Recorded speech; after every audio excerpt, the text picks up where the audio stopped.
Sir हमारे साथ हैं आज हिंदुस्तान सोशल रिपब्लिकन एसोसिएशन संगठन के राष्ट्रीय अध्यक्ष कुलदीप यादव जनवादी जी।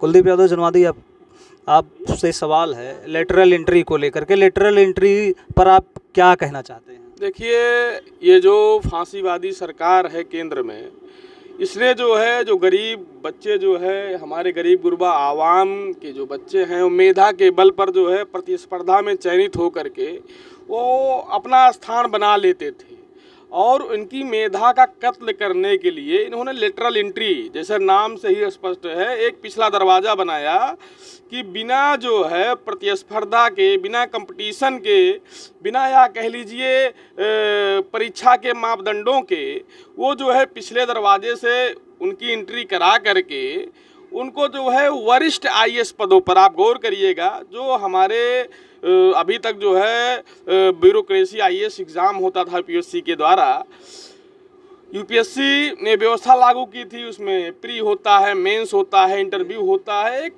कड़ी प्रक्रिया से गुजरना पड़ता है। उसमें जो है जो प्रतिभावान लोग होते हैं हर मापदंडों पर खरे उतरते हैं तो उनका चयन होता है।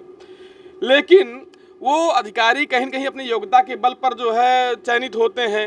वो सत्ता के इशारे पर हमें लगता है सरकार को लगा, केंद्र सरकार को, मोदी सरकार को उस तरीके से काम नहीं कर पा रहे हैं। कहीं न कहीं वो अपने आप को चूँकि संवैधानिक दायरे में रखना चाहते थे कि संविधान के बल पर, अपनी मेधा के बल पर वो चुनकर चयनित होकर के आते थे, तो वो उस तरीके से काम नहीं कर पा रहे थे। इसलिए इस सरकार ने जो है लेटरल एंट्री ऐसा सिस्टम बनाया कि उसके माध्यम से जो है पिछले दरवाजे से जो है वो वरिष्ठ आईएएस बनाने की जो है प्रक्रिया को उसने लागू किया। अभी तत्काल में आप खबर देखे होंगे कि 31 जो है आईएएस का वरिष्ठ आईएएस पद पर जो है उनको चयनित किया गया। अब वो जो है सरकार के इशारे पर किसी भी उपक्रम को बेचना होगा वहाँ उनको बैठाएंगे, जितने भी घोटाले करवाने होंगे सरकार कराएगी, क्योंकि जिस सरकार ने उनको नियुक्ति दी है उसी सरकार के लिए वो काम करेंगे। उन्होंने न तो कोई परीक्षा दी है, न तो जो है योग्यता के अन्य कोई मापदंड पूरा करते हैं, सीधे वरिष्ठ आईएएस बन गए हैं, तो वो सरकार के इशारे पर सीधा सीधा काम करेंगे। सरकार